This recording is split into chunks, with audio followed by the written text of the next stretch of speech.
Hi guys, this is the advisor and welcome back to the channel of upright men and women. Guys, I put out this video a few days ago and it is one of the videos from which I had gotten the most feedback. Yes, you went into my comment section and you did express yourself about how you felt about this situation.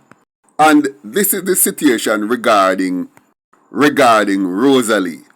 100% of every single comment supported my position that Rosalie should not get her children back. And this is how I know that the people that listens to the advisor are really a set of people who have high moral standards and who do not compromise on good parenting and character building. But stick a quick pin. Rosalie is described in some circles as a social media influencer. That's a very dignified term for somebody who wear false hair, false eyebrow, false eyelash, bore nose, bore tongue, has 3 or 4 times the weight of a normal person, come tear out her eye, cuss the biggest dirty bad word, hurl the biggest insult, uncouth, no manners, no nothing, and just scream expletives and insults and behave in the most depraved way possible.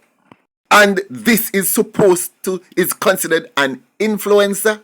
Influence who? To do what? We need to be careful how we use words, Although, boy, I'm quite sure that she influenced some people. Because there are some low-life people who are so low that they actually see this individual as their role model. And when they grow up, they want to be like Rosalie. But all I can say, thank God that the people in the gutter who sees her as their hero are very few and very far between. And at least they know they are down in the gutter, so they don't come out and express it into the open where other people can see them and put them in their place. You give me hope that this country can turn into something great. And you give me hope that chaka-chaka-ness and yaga-yaga-ness and jagabatism not going anywhere. But the whole point is none of you will really come out and speak up. And if me never come say something, Uno wouldn't have a voice. Now we have got to stand up for principle and for truth more often. Anyway, thank you guys so much. However, one of my best supporters, somebody who I often have dialogue with, she would call me now and again, on issues pertaining to my videos, and she's one of my greatest fans. And she actually come out and say she didn't like the title of my video and she's not even gonna watch it because how could I say that Rosalie should not have her kids back? And her position is this. She said that she knew the history of Rosalie and that she grew up in Central Kingston. She was abandoned by her parents. She grew up with foster family people who take her in here and there. So she had no good principled life, and whatever Rosalie learned, she learned it on the streets. And therefore, Rosalie should not be punished because she was the one who made herself. It was others who created Rosalie to become what she is. And therefore, she ought to be given back her children. We can't punish her like that. But I told her that I disagreed with her completely. Because what I said to her is, listen, I'm not trying to punish Rosalie. I care about the children's welfare. You care about Rosalie's welfare. Fee her bed done spread hard already, and it is unfair to make her let her spread the pity them bed for them and turn them into what she had become. I had to spend some time on the phone with her, and that is the way I framed the argument. I went on to tell her, say, look, regardless of the condition under which Rosalie had grown up, she did not have to take on the persona and the character that she took on. Looking around her, Rosalie could have adopted a different set of ideals because around her she saw both good and bad. And if she see both good and bad and choose to accept the bad, that was her choice. I'm quite sure that going about her life, she saw people behaving with principle and with etiquette and with manners and dignity and so on and so forth. And she deliberately chose not to adopt those things.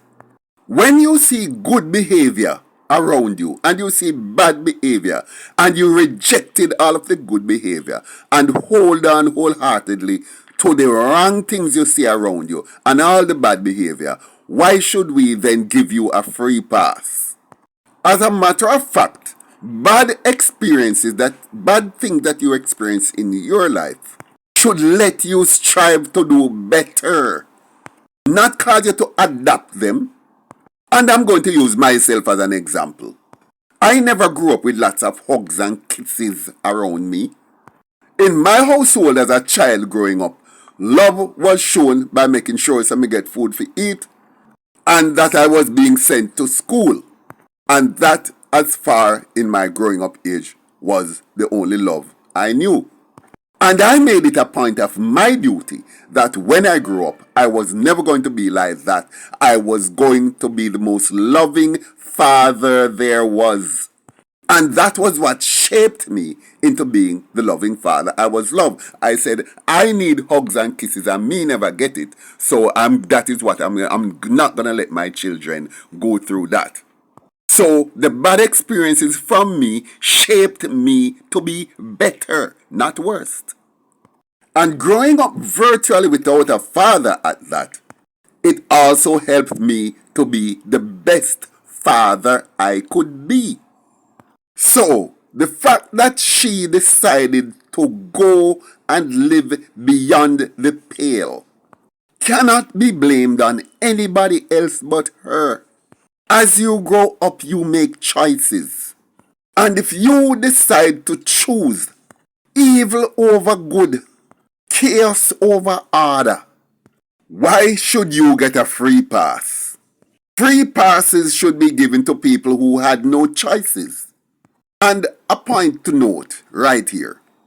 Now, me never remember what them call them something upon the face. Them pierce down here at the head side or so. But them pierce down here sitting here. Me call it baby hair. Me don't know, me hear the name, but it don't even register, honestly. This is something where she see out there. Didn't she adapt it? Don't she adapt this? Now, this is something that only, so far, the only women I've ever known who wear them something or take up this style are women who are living beyond the pale. Either prostitutes, robbers, people without ambition or pride, women who they with gunmen and don't have nothing about them. And those are the type of women who always have this something. I've never seen a woman who is intelligent and educated and who have etiquette, principle, dignity, self-respect, manners, pride, and so on. Put them something here upon them face. So, just like how she could adapt this hairstyle, which is attributed mostly to low-life people, is in the same way she could have adapted good things that she saw around her, correct? But if you choose to adopt these style, and the same way you will adopt them ways and everything, because that's what you love. So, no way you're going to get a free pass when you can have choices. And we can see that she chose the choices that is trending amongst the lowest of the low. So yes, I say thank you, my viewers and subscribers, for siding with me on this issue. Me love no bad. And some people may go out and say, hold on, but I saw one intelligent person with it. Guys, that's the point. You see somebody with it, then that not prove you have 10,000 with it who are jagabat, and one person with it who are not jagabat. What's your point? What's your point? The point I'm making here is always be a role model for your children. Your children should take pattern off you. And if you are going to behave like this, then there's no justification for you to be near children, any children, much less to be actually nurturing children of your own. Our children should be under your guidance, because you're a danger to the next generation. Anyway, I just want to say thanks for your support. Once again, like, share, leave a comment below, and I look forward to seeing you in my next video.